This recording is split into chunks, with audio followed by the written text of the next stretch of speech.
In the program, the making of We Are the World, Jane Fonda says, and I quote, "Here they met the living legends of rock and roll, Ray Charles, Bob Dylan, Bruce Springsteen, Michael Jackson and Tina Turner.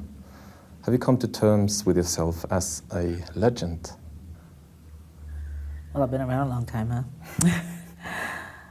I don't think I think about it.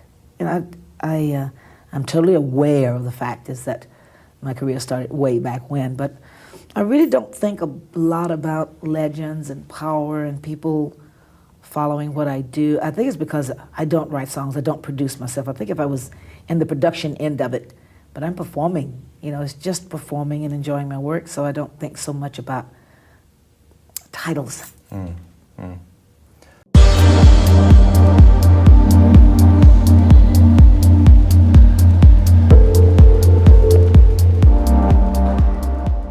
Hello everyone, this is Pico Entertainment and we are back again, and here now we have another video for you, and this video comes with great sadness as we have to reflect on the passing away of legendary and iconic singer Tina Turner.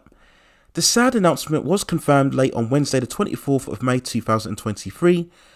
Passing away at 83 years old, she had a recent record of health struggles with cancer and a stroke and also kidney failure.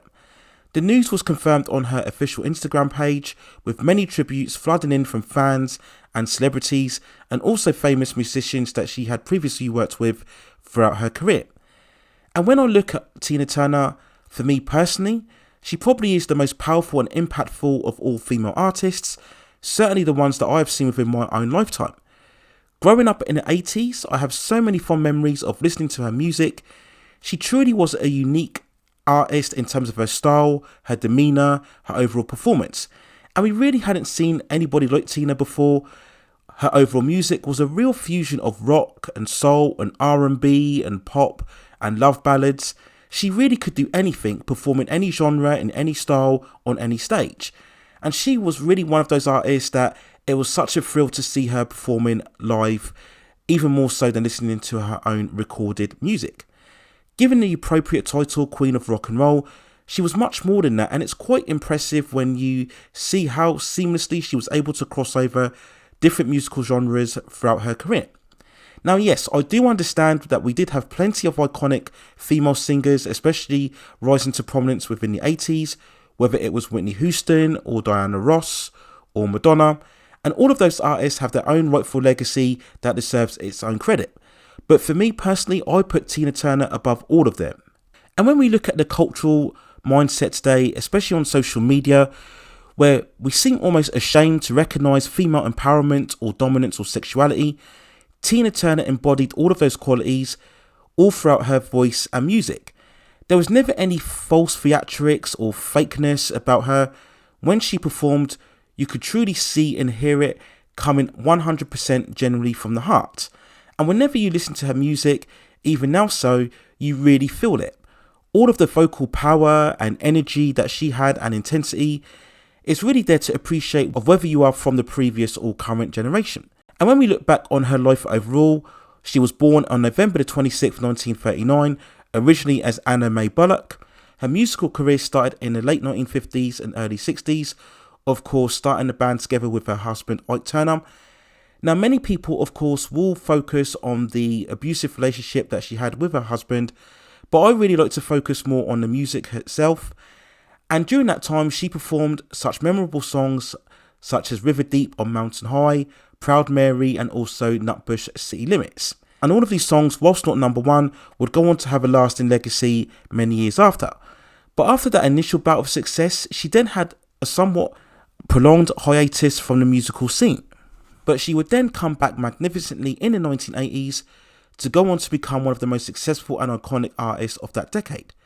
Fueled by the massive number one single, What's Love Got to Do With It, her fifth album, Private Dancer, released in 1984, was an incredible success, selling over 12 million copies worldwide, dominating the US Billboard charts, especially gaining lots of critical reception and going on to win 4 Grammys.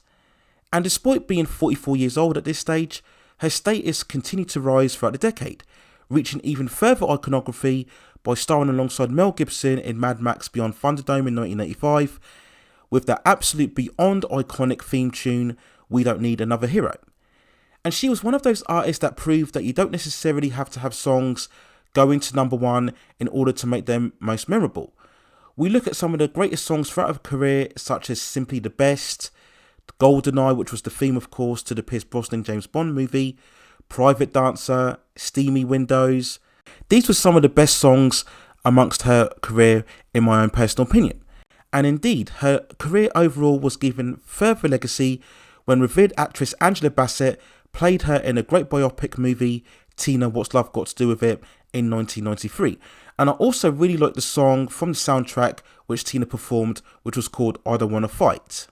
And overall, Tina completed her career selling over 100 million records worldwide, winning 12 Grammys overall and being inducted into the Rock and Roll Hall of Fame twice, first in 1991 for her career with Ike Turner, and then later on in 2021 as a solo artist. But for all of the commercial success, it's really her impact as a symbol, as a performing artist, overcoming the struggles to really become the true iconic musical artist, making music that has a long-lasting legacy, many years before and many years after, I'm sure. And for me, it's that element that truly represents legend. And without question, Tina is all-encompassing in that description, a true legend, a true phenomenon, a true superstar, a true example for all. And it's with great sadness that we have to reflect on her passing away most recently at the age of 83 years old.